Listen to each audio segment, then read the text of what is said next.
hard to imagine that we can just ignore this letter and pretend that discussions are undergoing in some sort of... President Donald Trump has reignited a trade clash with Canada, announcing a 35% tariff on Canadian goods starting in August and threatening a 50% tariff on copper imports.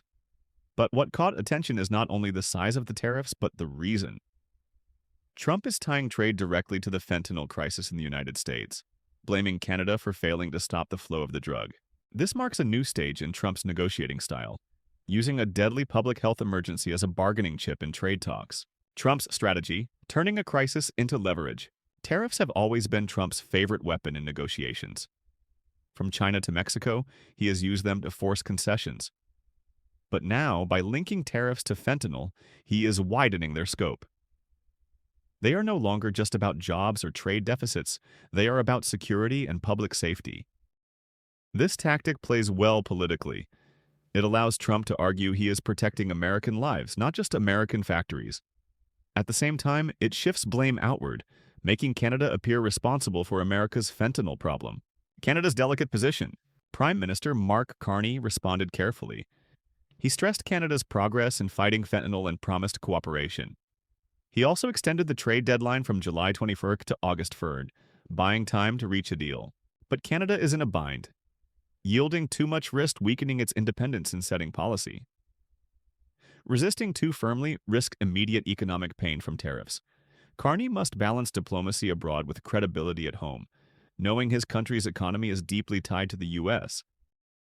The economic risks? If the tariffs take effect, both countries will feel the shock. Metals. A 50% copper tariff would raise costs for U.S. industries from construction to electronics. Agriculture. Higher tariffs on Canadian food would push up U.S. grocery bills. Manufacturing and autos. Supply chains that cross the border daily could be disrupted, raising production costs. While Trump frames tariffs as punishment for Canada, American businesses and consumers will also pay. Prices would rise, investment could slow, and confidence in North American trade could weaken. The stick and the carrot. Trump's letter also offered an escape. Canadian companies could avoid tariffs if they move production into the United States. This is classic Trump, threatening penalties while dangling the promise of jobs in America. He also repeated his claim that Canada imposes 400% tariffs on U.S. dairy products. Trade experts dispute this figure, but it serves Trump's political goal of showing American farmers he is fighting for them. Negotiations under pressure.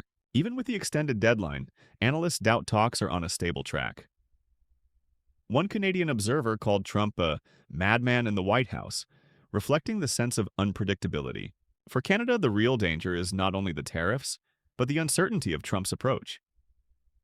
Even if a deal is struck, he could change course quickly.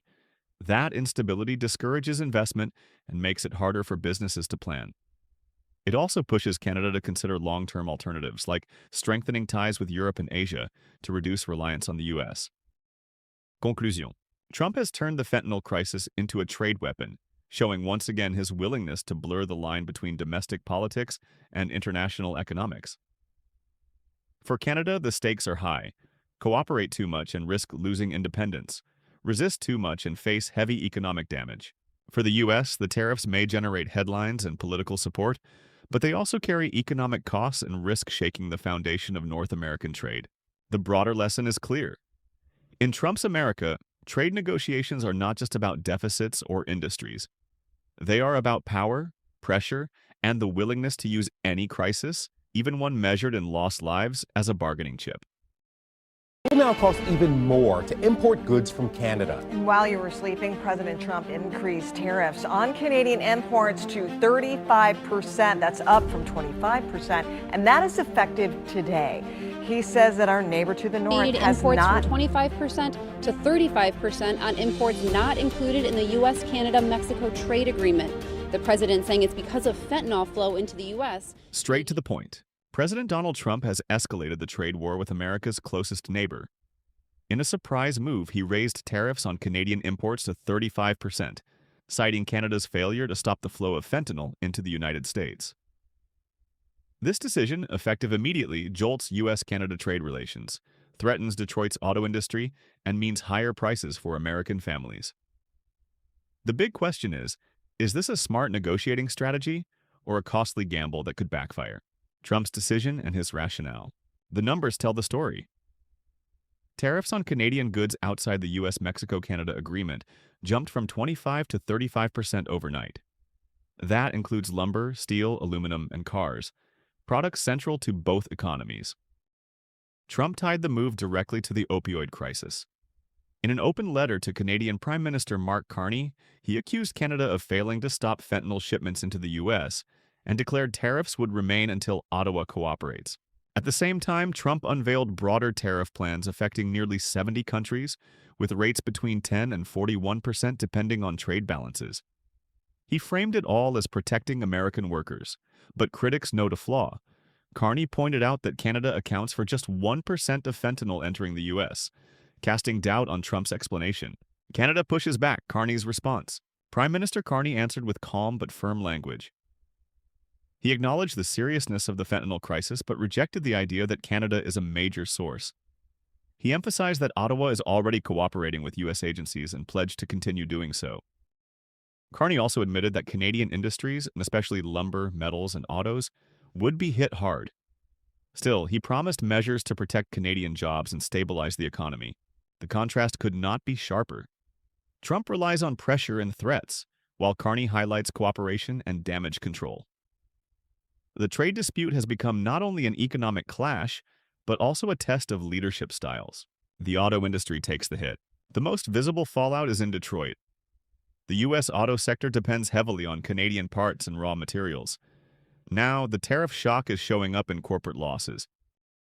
General Motors lost $1 billion in the second quarter and warns of a $45 billion hit for the year. Stellantis reported $2.7 billion in losses in the first half of 2025. Ford expects to lose $2 billion this year after paying $800 million in tariffs in just one quarter.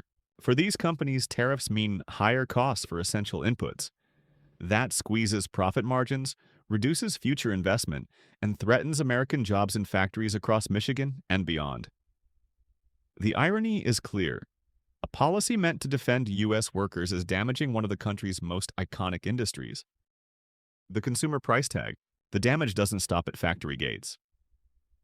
For ordinary Americans, tariffs are a hidden tax. Economists estimate that the average family will pay about $2,400 more per year as import costs filter down into higher prices for cars, housing materials, and everyday goods.